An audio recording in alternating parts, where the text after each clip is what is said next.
Eu sou o Feliciano e sejam muito bem-vindos ao canal A Hora do Além.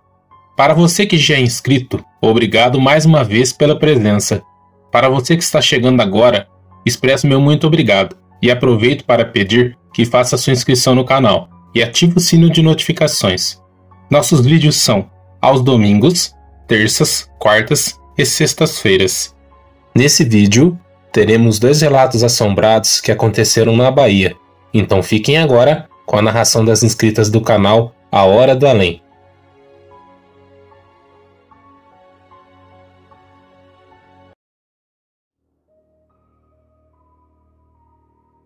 Oi, gente, bom dia. Meu nome é Bárbara. Moro aqui em Feira de Santana, Bahia. E eu gostaria de contar um relato para vocês de convento. Na época, quando eu fui para o convento, eu tinha 7 anos. Esse convento até hoje ainda existe. Se situa no Campo da Pólvora, em Salvador. E hoje eu tenho 56 anos, mas existem fatos que eu passei lá que jamais serão esquecidos. Não sei por que motivo eu via tanta coisa. Bom, vamos lá. Vou contar um dos mais aterrorizantes. Lá no convento, todo mundo tinha o seu afazeres, né? Acordava de manhã, cada qual ia para seu setor para fazer limpeza. Bom, uma certa vez eu estava responsável por um lugar chamado coro. Não sei por que tinha esse nome, mas tinha um armário grande, uns livros. Então, estava eu limpando o coro, tirando poeira dos armários. De repente apareceu uma freira. Ela era forte, morena, porém estava vestida de preto. E geralmente lá no convento, as freiras só vestiam preto quando tinha acontecido uma morte. Entre elas mesmo, no convento ou na congregação, pois lá o nome da congregação era Filhas de Santana. Conversou comigo, perguntou o meu nome, perguntou quanto tempo tinha que eu estava ali. E aí eu fiquei olhando para ela e perguntei: e a senhora irmã é nova aqui no convento? Ela acabei de chegar. Eu disse: porque eu nunca tinha visto a senhora aqui. Como é o seu nome? Ela falou: meu nome é Irmã Maria. Gente, eu nunca vou esquecer uma coisa dessa. Aí ela perguntou se eu estava gostando de estar no convento e tal. Aí eu falei que estava gostando, que no convento para mim era melhor do que em casa. E conversando comigo, ela foi se afastando e falou tchau. E saiu pela porta que dava em direção para um lugar chamado Clausura. Era onde elas assistiam televisão, jogavam, liam, tipo uma área de lazer, né? Tudo bem, terminei de limpar tudo e me passou aquela freira ali, passei a achar normal, né? Terminei, fui tomar banho, né? Que depois que terminar a limpeza, a gente tomava banho para ir para a escola. Chegando no banheiro, sempre tem aquelas conversas, né? De todo mundo junto, tomando banho para ir para a escola. Entrei em conversa com uma amiga e falei assim: gente, vocês já viram a nova freira que chegou? Não, chegou freira nova, foi. Eu falei: chegou. Eu estava na faxina, limpando, e de repente apareceu a Irmã Maria, uma freira gorda, só que ela estava toda vestida de preto. Aí as meninas falaram assim: deve ser que morreu alguma, né? Na congregação e a gente não sabe. Bom, meio-dia a gente vai conhecer a freira, porque geralmente, na hora do almoço, tinha o nosso lado do almoço das internas e do outro lado tinha o refeitório das freiras, mas só que a gente se via, né? Dava para ver a freira que entrava, que saía, uns dava para ver os outros. Chegou a hora do almoço, tocou o sino, todo mundo foi para o refeitório, inclusive as freiras também, tinha algumas noviças. Todo mundo sentou para almoçar e eu fiquei a observar para ver se aquela freira ia participar, né, do almoço. Terminou o almoço, todo mundo se levantou. Quando eu vi que ela não ia aparecer, eu cheguei para a superiora, que era na época uma freira chamada Joana d'Arc, e perguntei: irmã Joana d'Arc, cadê a Irmã Maria? que chegou hoje. Aí ela disse, Irmã Maria? Que Irmã Maria? Não chegou nenhuma Irmã Maria aqui, não. Eu disse, como não chegou? Hoje pela manhã eu estava limpando o couro e ela conversou comigo. Aí disse, não, você deve estar equivocada. Aqui não tem nenhuma Irmã Maria, não. Então, minha gente, meu cabelo na hora subiu, né? Dá aquele medo, aquele pavor. Fiquei de cabelo em pé. E aí fiquei, poxa, quem é essa freira? E fiquei, aí descobri. Aí conversando com a outra amiga, ela disse, Bárbara, você conversou com a freira que já deve ter morrido aqui há muito tempo antes de você chegar aqui. Essa é a minha história, né? As freiras não acreditam nessas coisas. Não participei mais a ninguém. Só quem sabia eram minhas amigas íntimas. Que aconteceu esse episódio lá no convento. Bom, gente, esse é o meu relato. Se é verdadeiro, espero que vocês ouçam e achem interessante, porque é uma coisa, um fato real. Foi acontecido mesmo. O nome do convento eu não vou dar aqui, né? Porque possa ser que me crie algum problema, mas essa é a minha história.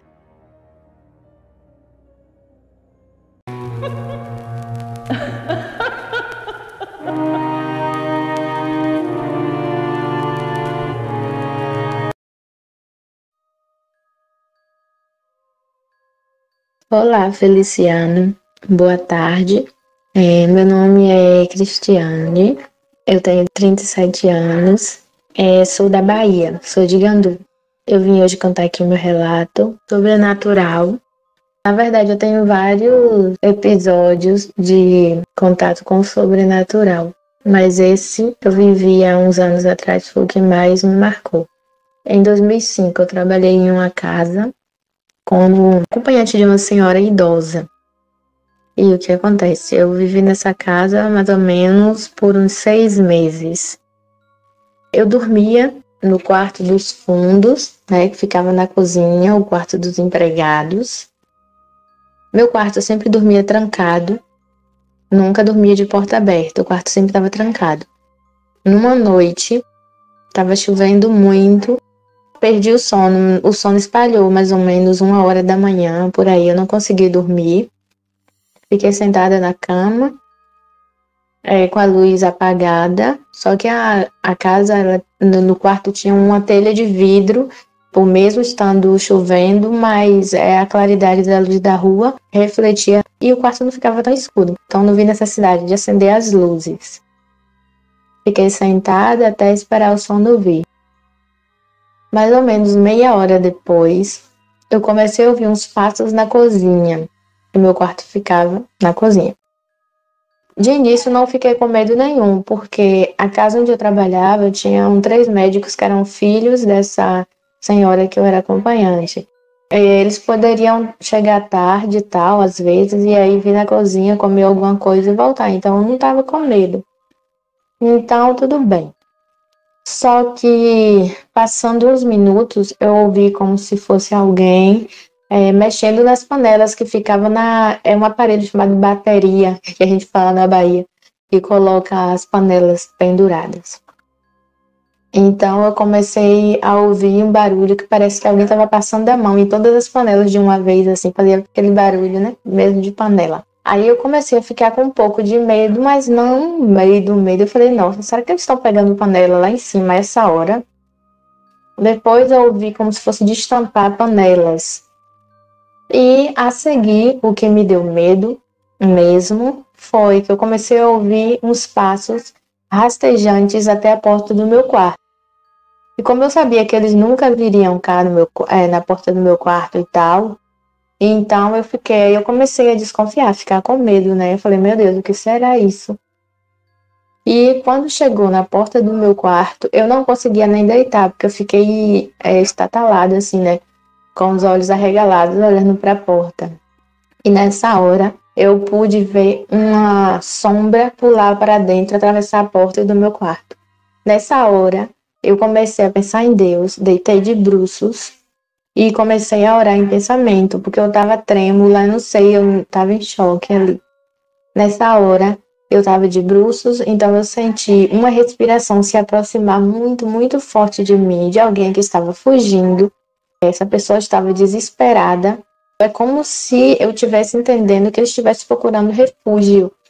Então ele veio, subiu no meu colchão, na minha cama, que era de solteiro. Eu senti o colchão abaixar.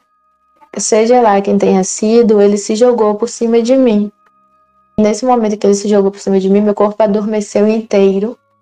E é como se esticasse meu corpo assim, sabe? Pra doer os nervos do meu corpo. Fiquei sem poder fazer nada, porque eu não sentia meu corpo. Eu estava acordada, mas é como se eu não conseguisse mexer meu corpo. Então, passaram-se uns minutos, aquilo saiu do meu corpo, eu senti sair. E quando ele saiu, como se quando ele levantou, aí eu pude respirar normal, mas me deu uma fraqueza muito grande no corpo. Eu não conseguia me levantar e nem coragem para isso, na verdade, eu tinha. Então passou e eu fiquei ali orando em pensamento, as lágrimas descendo, porque eu não sabia o que estava acontecendo, só imaginava mais ou menos. Eu pedi a Deus força e que Ele me ajudasse a ter coragem para levantar, que eu estava com medo de ter alguma coisa embaixo da cama. Então eu consegui levantar, assim, no súbito, e acender a luz. E pronto, olhei, não tinha nada naquele quarto, nada. Meu corpo estava estranho, estava meio estranho porque eu estava fraca. E aí no outro dia eu não conseguia abrir a porta para chamar ajuda, porque o pessoal lá morava num casarão e eles não iriam me ouvir, eu ia ficar com mais medo ainda. Então, quando o dia amanheceu, umas 5 da manhã, mais ou menos, eu consegui abrir a porta. Quando eu olhei para a telha e vi que já era dia, assim, mais ou menos, né? Então eu abri a porta. E aí sentei na mesa da cozinha e comecei só a pensar, meu Deus, o que era aquilo? Fiquei mesmo encucada com aquilo. E aí eu contei para a mãe do pessoal, né, dos médicos que eu tomava conta, e ela falou que eu estava inventando, que não tinha nada daquilo. Então, às 9 horas, chegou a empregada de limpeza e eu conversei com ela e ela falou, nossa, Cris, realmente é assustador. Eu acredito que tenha sido alguma coisa, porque há um tempo atrás houve aqui um suicídio. Antes dessa casa ser construída por eles, era uma casa normal, uma casinha pequena. Um rapaz se suicidou. Aí eu fiquei na mente, né, que podia ter sido realmente o espírito do rapaz que não descansou e continua por ali. Aí eu fiquei mais uns 2 dias na casa, porque eu não podia deixar a senhora só. Saí de lá. Mas muitas coisas já aconteceram em relação ao mundo espiritual. Mesmo desde pequena, eu sempre brincava com os gêmeos que ninguém via, somente eu. Então é isso, são muitos relatos mesmo de coisas que eu presenciei e presencio às vezes até hoje. Um abraço para vocês e obrigada por ouvir meu relato. E vocês, pessoal, gostaram dos relatos da Bárbara e da Cristiane? Deixe a opinião de vocês nos comentários. Para quem quiser enviar seu relato, eu deixei na descrição do vídeo o link que vai direto para o meu WhatsApp e o e-mail do canal. Muito obrigado, Cristiane e Bárbara, por terem compartilhado seus relatos, meninas. Gostaria de agradecer a cada um de vocês, meus amigos, que sempre está acompanhando o canal junto comigo. Forte abraço a todos e até o próximo vídeo.